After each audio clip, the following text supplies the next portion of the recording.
මිතුරංග වෙල්ලාලගේ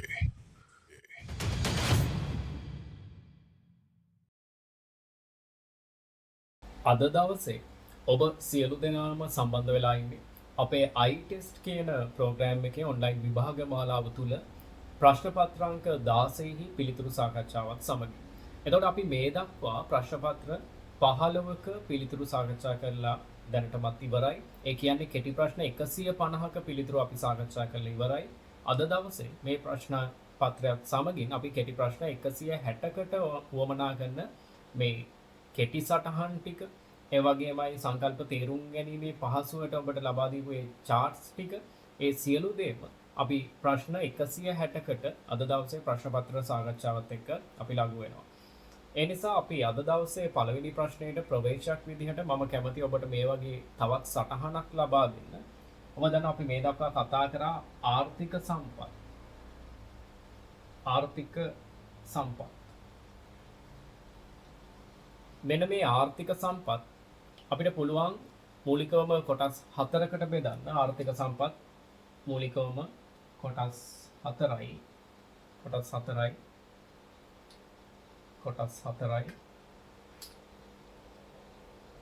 එතකොට මේ අඩු කොටස් ටික අපි ලියාගෙන ගියත් ඔබත් සටහන් කරගන්න. පළවෙනි ආර්ථික සම්පත අපි භූමිය විදිහට කතා කරනවා. භූමිය, ඊට පස්සේ ශ්‍රමය, ඊට පස්සේ ප්‍රාග්ධනය සහ ඊට පස්සේ ව්‍යවසායකත්වය. එතකොට මෙන්න මේ ආර්ථික කියන වචනය ඔබට කලින් iTest වල මම මේ සංකල්පය පැහැදිලි කරලා තියෙනවා.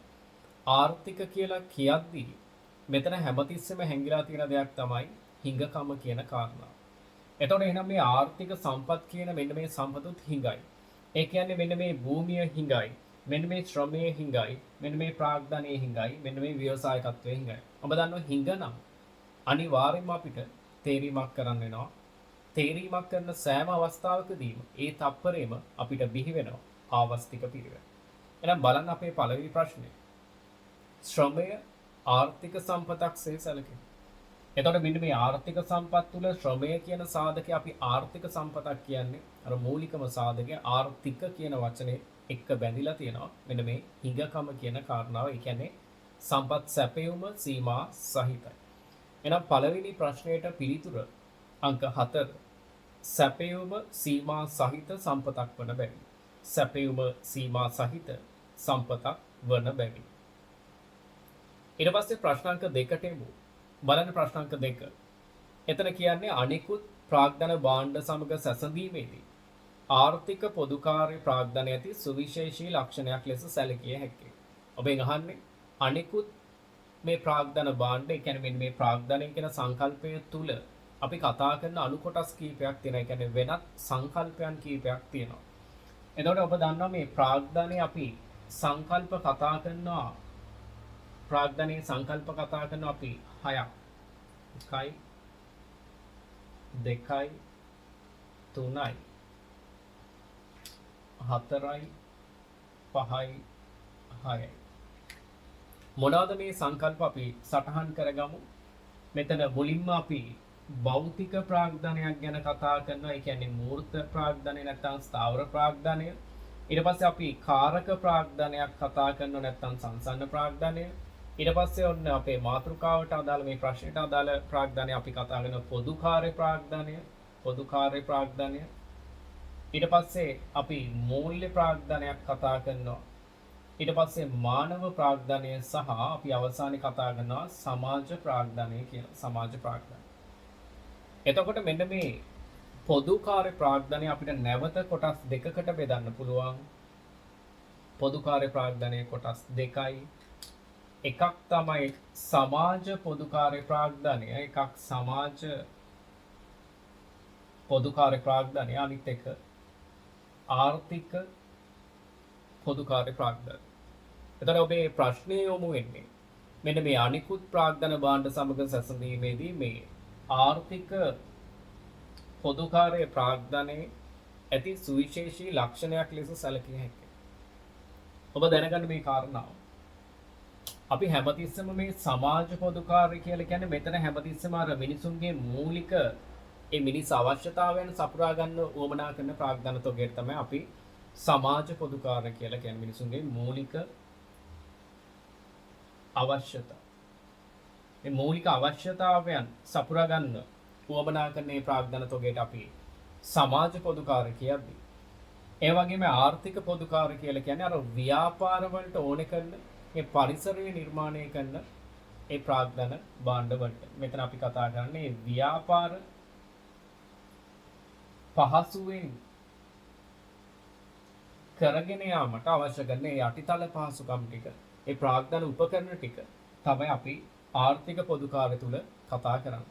එහෙනම් ඔබට පැහැදිලි වෙන්න ඕනේ දැන් මේ වෙලාව අපි අධිවේගී මාර්ගයක් ගත්තොත් ඒක අර ව්‍යාපාර වලට පහසුයි. එහෙනම් ඒක ආර්ථික පොදුකාරය.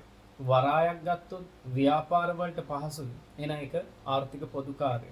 ඊට පස්සේ ගුවන් තොටුපළක් ගත්තොත් ව්‍යාපාර කරගෙන යන්න පහසුයි. එහෙනම් ඒක ආර්ථික පොදුකාරය. ඒ වගේම අපි රෝහලක් ගත්තොත් ඒක අර මූලික අවශ්‍යතා ගණයට වැටෙන නම් සමාජ පොදුකාරය. ඊට පස්සේ පාසලක් ගත්තොත් ඒක මූලික අවශ්‍යතා ගණයට වැටෙන නම් සමාජ පොදුකාරය. එහෙනම් මෙන්න මේ කාරණා දෙකත් මම ඔබට පැහැදිලි කරේ. ඔබට එතකොට තවත් පුළුල් අවබෝධයක් ලබා ගන්න ප්‍රශ්න විතරක් සීමා නොවි. එහෙනම් ඔබට පැහැදිලි. මේ වෙලාවේ අහන්නේ ආර්ථික පොදුකාරය ප්‍රාග්ධනයේදී සුවිශේෂී ලක්ෂණ නම් ඔබට පැහැදිලි වෙන්න ඕනේ මෙන්න මේ ව්‍යාපාර පහසුවෙන් කරගෙන යන්න ඕනේ කනේ වටපිටාව නිර්මාණය කරනවා වගේම ඒ ව්‍යාපාරවලේ පිරිවැය ඒ ව්‍යාපාරයකට ඒකකයක් නිෂ්පාදනය කරන්න දරන්න වෙන පිරිවැය අවම කරන්නත් මෙන්න මේ ආර්ථික පොදුකාරය ප්‍රාග්ධනය උපකාරී වෙනවා. එහෙනම් ප්‍රශ්න අංක 2ට පිළිතුර අංක 3 නිෂ්පාදන ක්‍රියාවලිය කාර්යක්ෂම කිරීමට සහ ඒ වගේමයි නිෂ්පාදන පිරිවැය අඩුවීමට හේතු වීම කියන කරුණ. ඊට පස්සේ තුන්වෙනි ප්‍රශ්නය එතන බලන්න කියනවා ආර්ථික විද්‍යාත්මක සංකල්ප අනුව නිෂ්පාදන සාධකයක් ලෙස ප්‍රාග්ධනයට ඇතුළත් කළ නොහැක්කේ පහත සඳහන් කුමන සංරචනය. මේ අහන්නේ මෙන්න මේ ප්‍රාග්ධනය කියන සාධකයට අයිති වෙන්නේ නැති කාරණාව ගැන අහන්න. ඔබ දන්න ප්‍රාග්ධනය කියලා අපි කතා කරන්නේ නිෂ්පාදන ආධාරකයක්. මේ ප්‍රාග්ධනය කියලා කියන්නේ නිෂ්පාදන ආධාරකයක්. ඒ කියන්නේ කිසියම් භාණ්ඩයක් හෝ සේවාවක් නිෂ්පාදනයේදී ඒ සඳහා උපකාරී වෙන ඒ වත්කම් වලට තමයි අපි ප්‍රාග්ධනය කියලා කිව්වේ. මිනිසා විසින් සම්පාදිත දේවල්. එතකොට පළවෙනි පිළිතුර බලන්න වඩු කාර්මිකයෙකු සතු උපකරණ. එතකොට මේ වඩු කාර්මිකයාට අදාළ නිෂ්පාදන කටයුත්ත කරන්න අනිවාර්යයෙන්ම ඒ උපකරණ ටික වමනා වෙන අන්න නිෂ්පාදන ආධාරකයක් එන එක ප්‍රාග්ධනය. ඊට පස්සේ මාළු ඇල්ලීමට යොදා ගන්නා ඔරු. අන්න ඒ මාළු ඇල්ලීම කියන්නේ නිෂ්පාදන කටයුත්ත සඳහා ඔරු කියන එක අත්‍යවශ්‍යයි. එන එක අර නිෂ්පාදන ආධාරකයක් ප්‍රාග්ධනය. පානීය ජලය ලබා ගන්නා ලිඳ මිනිස් මැදිහත් වීමකින් හදාගත්ත දෙයක්. එන එක ප්‍රාග්ධනය. අවසාන පිළිතුර ට්‍රැක්ටරය. අර ගොවිතැන් කටයුතු වේවා වෙනත් ව්‍යාපාරික කටයුත්තක් වේවා මේ දේවල් නිෂ්පාදන ආධාරක. එහෙනම් පිළිතුරු අංක 4 කුටුම්බ ඉතිරි කිරීමක් කියනවා. ඔබට පොඩි අමතර පැහැදිලි කිරීමක් කරොත් ඔබ දන්නවා මේ ප්‍රාග්ධනය කියන සංකල්පයට අපි එන්නේ ආයෝජනය. ආයෝජනයට අපි එන්නේ ඉතිරි කිරීම වලින්. ඔබට පළවෙනි පාඩම තුල අපි මේ සම්බන්ධතාවය කතා කරලා තියෙනවා සාමාන්‍ය පන්තියේදී. මොනවද? අර ඉතුරුම් තුලින් ආයෝජනය බිහි වෙනවා, ආයෝජනයේ තුලින් ප්‍රාග්ධනය බිහි වෙනවා කියලා. එතකොට දැන් අහන්නේ මේ ප්‍රාග්ධනයට අයිති නොවන කාරණා ඇතුළත් කළ නැහැ. එතකොට ප්‍රාග්ධනයට අයිති වෙන්නේ නැහැ අර ආයෝජනය සහ ඉතුරුම් වලට අදාළ දේවල්. එහෙනම් ඔබට පැහැදිලි පිළිතුරු අංකය 4 කුටුම්බ ඉතිරි කිරීම. ඒ කියන්නේ ඔබ දන්නවා මේ ඉතිරි කිරීම ප්‍රධාන කොටස් දෙකයි සටහන් කරගන්න. දේශීය ඉතිරි කිරීම සහ විදේශීය ඉතිරි කිරීම. එතන දේශීය ඉතිරි කිරීම අපි කතා කරනවා කුටුම්බ ඉතිරි කිරීම, රාජ්‍ය ඉතිරි කිරීම සහ ව්‍යාපාරික ඉතිරි කිරීම කියලා ප්‍රධාන ආකාර තුනක්. ඒ වගේම විදේශීය ඉතිරි කිරීම අපි කතා කරන විදේශ ප්‍රධාන, විදේශ ණය හා ආධාර සහ විදේශීය ඍජු ආයෝජන කියලා අපි කොටස් තුනක් කතා. එහෙනම් මේ ප්‍රාග්ධනය තුලට අන්තර්ගත නොවන හැබැයි ප්‍රාග්ධනය කියන දේ අනාගතයේ ආර්ථිකයට එන්න මුල පුරන්නේ ඉතිරි කිරීම. හැබැයි ඒක ප්‍රාග්ධනය තුල නියෝජනයක් නෙමෙයි. ප්‍රාග්ධනයට ඕනේ කරන අර ආරම්භය. ඒක නිසා ප්‍රාග්ධනයට ඇතුළත් කළ නොහැකි. පිළිතුරු අංකය 4 කුටුම්බ ඉතිරි කිරීමක් කියන කාරණා. ප්‍රශ්න අංක 4 බලන්න කියනවා සැලසුම්ගත ආර්ථික ක්‍රමයක කුමක් නිෂ්පාදනය කළ යුතුද යන ආර්ථික ප්‍රශ්නය තීරණය වන්නේ. ඔබ දන්නවා මේ සැලසුම්ගත ආර්ථිකයට අපි සමාන පදයක් කතා කරොත් සැලසුම්ගත ආර්ථිකයක් කියලා කියන්නේ මේ විධාන ආර්ථිකය. විධාන ආර්ථිකය. මෙන්න මේ විධාන ආර්ථිකයක් කියලා කියන්නේ අපි මේකටම කියන්න පුළුවන් මධ්‍ය සැලසුම් ආර්ථිකයක් කියලා. මධ්‍ය සැලසුම් ආර්ථිකය. එතකොට මෙන්න මේ සැලසුම්ගත ආර්ථිකයක ප්‍රධානම පාර්ශවය තමයි රජය. මෙතන ඉන්න ප්‍රධානම පාර්ශවය තමයි රජය. එහෙනම් මෙන්න මේ සැලසුම්ගත ආර්ථිකයක හැම දෙයක්ම විසඳගන්නේ මෙන්න මේ රජය විසින් දෙනු ලබන නියෝග ඔස්සේ. ඒ කියන්නේ සැලසුම්ගත ආර්ථිකයක රජය මැදිහත් වෙලා රජයේ නියෝග වෙන්න පුළුවන්. නැත්නම් විධාන වෙන්න පුළුවන්. මෙන්න මේ විධාන නියෝග ඔස්සේ තමයි සැලසුම්ගත ආර්ථිකයක මූලික ආර්ථික ප්‍රශ්න විසඳීම වෙන්නේ. එතකොට මේ නියෝග නැත්නම් මේ විධානය හැමතිස්සෙම ඒක සමන්විත වෙන්නේ ඒගොල්ලන්ගේ ආර්ථික සැලැස්මක් තියෙනවා. මෙතන මේ දේවල් ආර්ථික සැලැස්මක් එක්ක බෙදීලා තියෙන්නේ. ඒ කියන්නේ ආර්ථික සැලැස්මට අනුව තමයි සැලැස්මට අනුව තමයි මෙන්න මේ නියෝග සහ විධාන ක්‍රියාත්මක වීමක් වෙන්නේ. එහෙනම් අපි එමු ප්‍රශ්නාංක 4 සැලසුම්ගත ආර්ථික ක්‍රමයක කුමක් නිෂ්පාදනය කළ යුතුද යන මූලික ආර්ථික ප්‍රශ්නය තීරණය වන්නේ. අර මූලික ආර්ථික ප්‍රශ්නේ පළවෙනි ආර්ථික ප්‍රශ්නේ කොහොමද තීරණය වෙන්නේ කියලා. එහෙනම් ඔබට පැහැදිලි මේ සැලසුම්ගත කියලා කියන්නේ රජයේ මැදිහත් වීම සුලභයි. රජය තමයි ප්‍රමුඛ කාර්යභාරයක් කරන්නේ. රජය තමයි හැම තීරණයකම ගාමක බලවේගයේ විදිහට හැසිරෙන්නේ. එහෙනම් පිළිතුරු අංකය 4 රජය විසින් දෙනු ලබන නියෝග මගින්. ප්‍රශ්න අංක 4ට පිළිතුර අංක 4.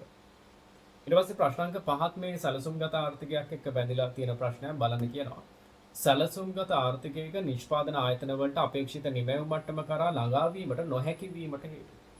එතකොට මෙන්න මේ සැලසුම්ගත ආර්ථිකයක් ගත්තට පස්සේ මෙන්න මේ සැලසුම්ගත ආර්ථිකය අවසානයේ මේක ඇතුලේ නියෝජනය කරන ව්‍යාපාර ආයතන ඒගොල්ලන්ගේ අර අපේක්ෂිත නිමැවුම් මට්ටමට යන්න බැරි වෙන්නේ ඇයි කියලා. අපි කතා කරා මේ සැලසුම්ගත ආර්ථිකයක හැමදේම වෙන්නේ ආර්ථික සැලැස්මක් අනුව. එතකොට මේ සැලැස්මේ තියෙන දත්තයන් නිවැරදි නැත්තම් ඒ දත්තවල තියෙන අපූර්ණතාවය අපූර්ණයි කියලා කියන්නේ පූර්ණ නැහැ. ඒ කියන්නේ 100%ක් ඒ දත්තයන් නිවැරදි නැහැ. එතකොට අර ව්‍යාපාර ආයතන විසින් ඇස්තමේන්තුක නගයලු නිවැරදි වෙන්නේ නැහැ. හේතුව අර පදනම විදියට ගන්නේ වැරදි දත්තයන්. ඒ නැත්තම් පරිපූර්ණ නැති දත්තයන් අපූර්ණ තොරතුරු. එතකොට ඔන්න ඔය අපූර්ණ තොරතුරු මත ගන්න තීරණත් අපූර්ණයි. ඒක නිසා අර ව්‍යාපාර වලට ඒගොල්ලන් අපේක්ෂා කරන නිමැවුම් මට්ටම කරා යන්න බැරි වෙනවා. හේතුව මේ ආර්ථික සැලැස්මක් මත තමයි ක්‍රියාත්මක වෙන්නේ. සැලැස්මක් කියන්නේ වර්තමානයේ අපි හදන දෙයක් අනාගතය වෙනුවෙන්. ඔබ දන්නවා දැන් මේ වසංගතයත් එක්ක වර්තමාන රජයත් විශාල දේවල් ටිකක් සැලසුම් කරා. හැබැයි වසංගතයත් එක්ක ඒක අවසානයේ වෙනස් වුණා. ඒක නිසා සැලැස්මක් හදන්නේ අපි අද.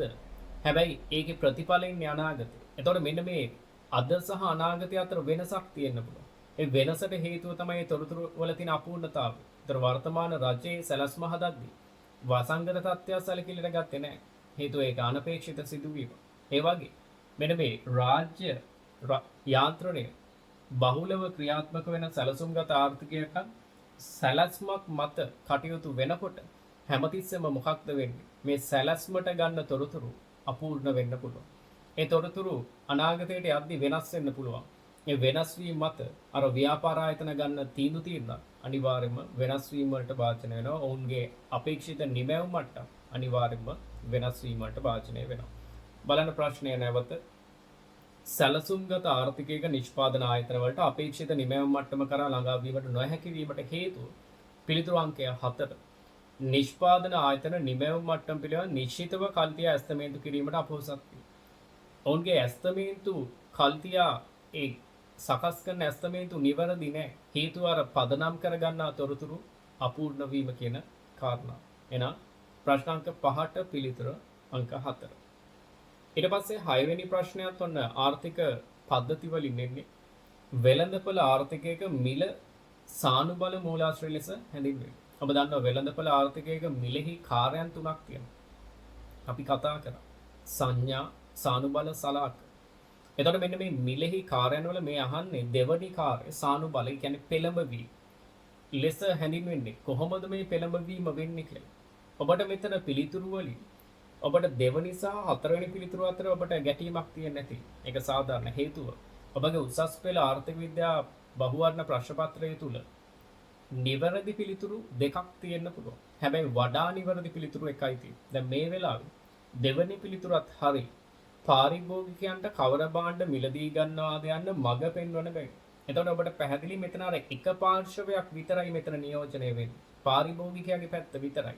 ඒ වගේමයි පාරිභෝගිකයා කවර භාණ්ඩ මිලදී ගන්නවාද කියලා මේ පෙළඹවීම වෙන්නේ හැමතිස්සෙම අර තෘප්තිය පදනම් කරගෙන. ඒ කාරණා මෙතන සටහන් වෙන්නේ නැහැ, සඳහන් වෙන්නේ නැහැ. එහෙනම් පිළිතුරු අංකය 4 ලාභ පාඩු මත හිඟ සම්පත් බෙදා වෙන් කිරීමට මඟ පෙන්වන බෑ. ඒතර ඕනෑම ඒකකයක් පාරිභෝගිකයෙක් වෙන්න පුළුවන්, නිෂ්පාදකයෙක් වෙන්න පුළුවන්, සාධක හිමියෙක් වෙන්න පුළුවන්. ඒ අදාළ පාර්ශවයත් එක්ක ඒ ලාභ සහ පාඩු මත ඒ හිඟ සම්පත් ටික බෙදා වෙන් කිරීමට මඟ පෙන්වීමක්, අන්න සානුබල පෙළඹවීමක් තමයි මෙන්න මේ වෙළඳපළක මිලෙහි සානුබල මූලාශ්‍රය කියලා අපි කතා කරන්නේ. එහෙනම් ප්‍රශ්න අංක 6ට පිළිතුර අංක 4. ප්‍රශ්න අංක 7 අපි බලන්න එතන මේ ප්‍රශ්නය දීර්ඝ වුණාට පිළිතුර ඉතාමත් කෙටි. ඒකට ඕනේ කරන පදනම මම ITest කලින් විභාගවලදී ඔබට මේ සටහන ලබා දීලා තියෙනවා. අපි නැවත ඒ සටහන ආවර්ජනය කරගත්තොත්. එතකොට ඔබ දන්නවා මේ හැමතිස්සෙම අපි අද මුලිනුත් කතා කරා හිඟකම කියන කාරණාවත් එක්ක අනිවාර්යයෙන්ම බැඳිලා තියෙනවා. ඒත් එක්කම අනිත් පැත්තට බිහි වෙනවා තේරීමක්. ඒ වගේමයි තේරීමක් කරන සෑම අවස්ථාවකදීම බිහි වෙනවා ආවස්තික පිරිවැය. එතකොට ඔබ දන්නවා හිඟකම නිසා තේරීම ඇති වෙනවා වගේම තේරීම කරන සෑම මොහොතකම, තේරීමක් කරන සෑම තප්පරයකම ඒ ක්ෂණයෙන්ම ඇති වෙන දෙයක් තමයි ආවස්තික පිරිවැය. එතකොට මෙන්න මේ තේරීම කියන කාරණාවට ගියොත් තේරීමක් හටගන්න ප්‍රධාන කාරණා දෙකක් බලපානවා. එකක් තමයි සම්පත් සීමිත වීම. අනිත් එක තමයි විකල්ප භාවිත. මෙන්න මේ කාරණා දෙකම තමයි ආවස්තික පිරිවැයක් හටගන්නත් හේතු විදිහට අපි කතා කරන්නේ. එතකොට මෙන්න මේ කාරණා දෙකෙන් එක් කාරණාවක් හෝ කඩ වුණොත් එතන ආවස්තික පිරිවැයක් හටගන්නේ නැහැ. ඔබ ඒකත් තේරුම් ගන්න ඕනේ. අපි එමු ප්‍රශ්න අංක 7ට. බලන්න කියනවා කෙවින් කියන පුද්ගලයාට ස්ටර්ලින් පවුන්ඩ් 2ක් වැය කර ඔහු ලොතරැයියක් අරගෙන තියෙනවා. මිලට ගත් අතර එය ජයග්‍රහණය කරන ලදී. එහෙනම් කෙවින් කියන පුද්ගලයා ස්ටර්ලින් පවුන්ඩ් 2කට ලොතරැයියක් අරගෙන එය ජයග්‍රහණය කරලා තියෙනවා. එතකොට ඔහුට ත්‍යාග ලෙස යාමට සහ ඒමට පවුන්ඩ් 300ක් වටිනා ගුවන් ප්‍රවේශ පත්‍රයක් හෝ පවුන්ඩ් 250ක මුදලක් ලබා ගත හැකිය. එතන හෝ කියලා තියෙනවා. අන්න විකල්පයන්. එකක් තමයි අර ගුවන් ප්‍රවේශ පත්‍රය. මේ විකල්ප භාවිතවල පළවෙනි එක තමයි ගුවන් ප්‍රවේශ පත්‍රය. පවුන්ඩ් 300යි. අනිත් එක තමයි පවුන්ඩ් 250ක මුදලක් ගන්න පුළුවන් නැත්තම්.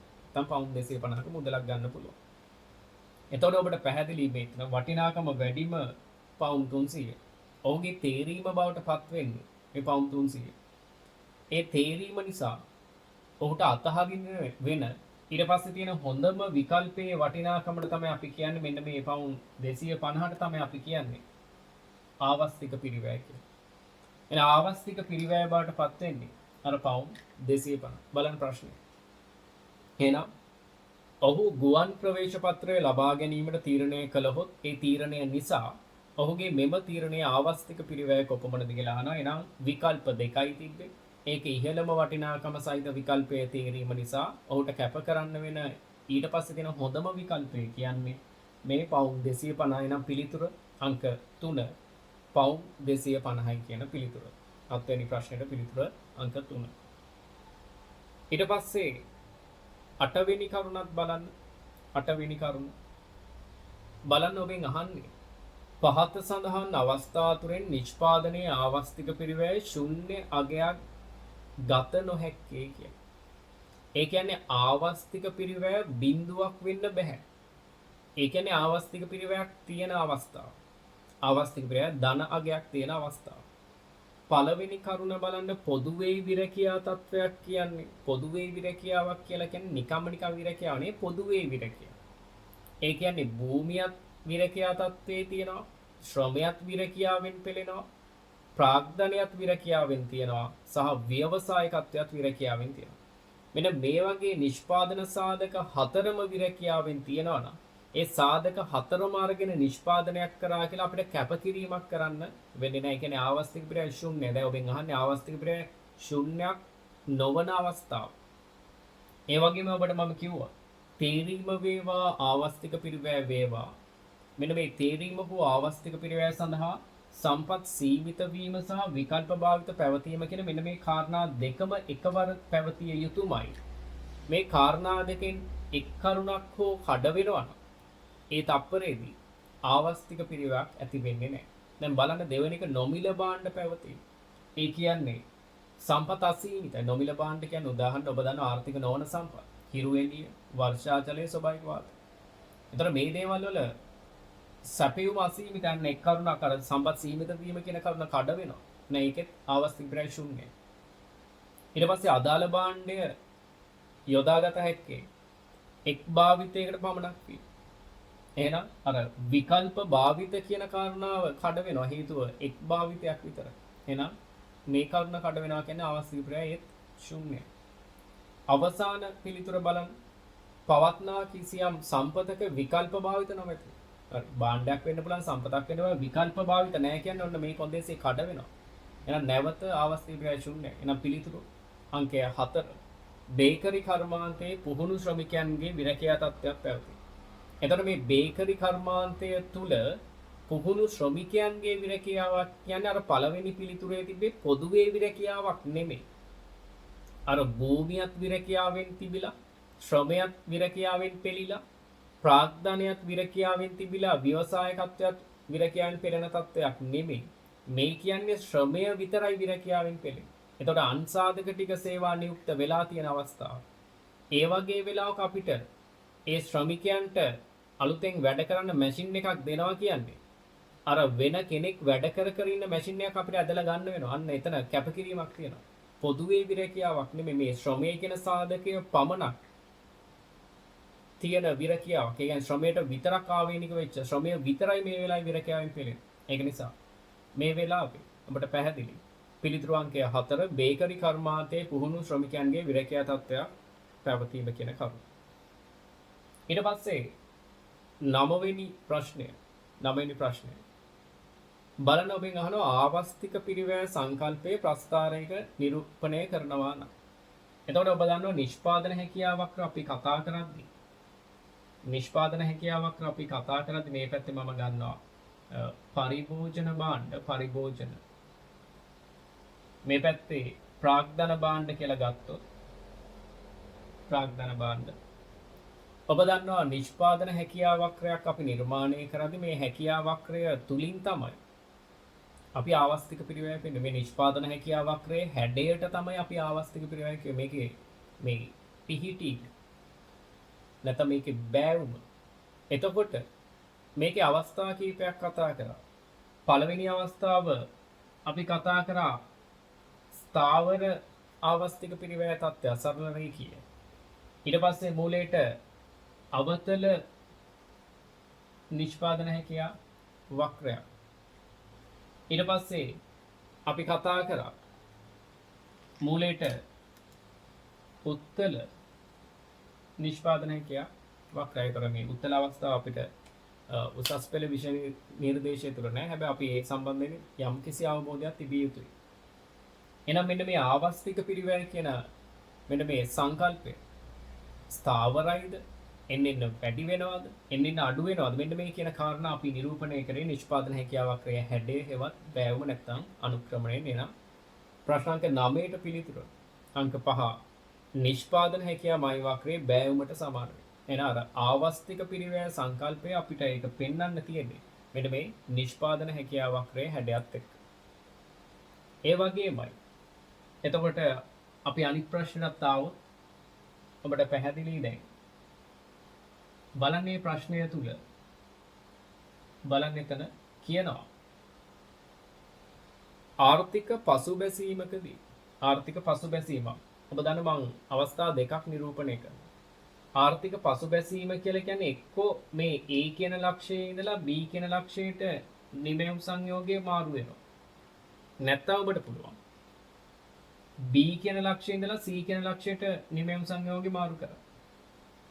ඔබ දන්නවා නිෂ්පාදන හැකියාව වක්‍රය මත පිහිටි ඕනෑම ලක්ෂයකට අපි කියන්නේ මේ මත පිහිටි ඕනෑම ලක්ෂයකට අපි කියන්නේ විභව නිමැවුමක් කියලා.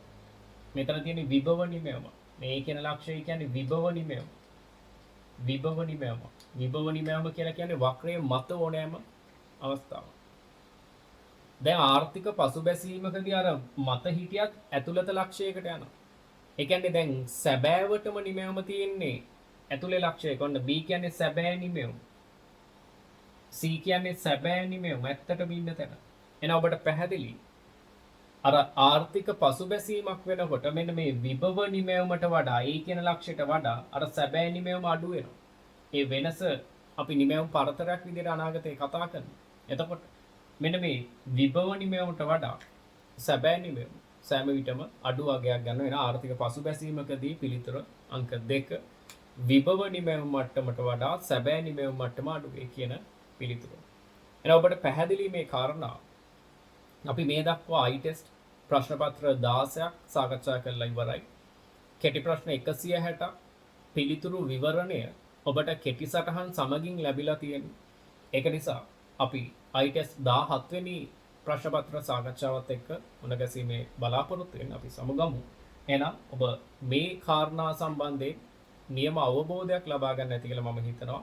ඒක නිසා තවමත් ඔබ අපගේ අදාළ සමූහයන් සමග සම්බන්ධ වෙලා නැත්නම් මෙන්න මේ වීඩියෝ වලට පහළ තියෙන ඩිස්ක්‍රිප්ෂන් එක හරහා ඒ අදාළ සමූහයන් සමග එකතු වෙලා සෑම සතියකම පවත්වන මෙන්න මේ ඔන්ලයින් විභාග ඒ සමූහයත් එක්ක සම්බන්ධ වී ඒ විභාගයට මුහුණ දෙන්න කියලා හැමෝටම විවෘත ආරාධනාවක් ඒත් සමගම කරනවා. එහෙනම් අපි ITEST 17ත් එක්ක අපි ඉදිරි වීඩියෝකදී මුණ ගැහෙමු.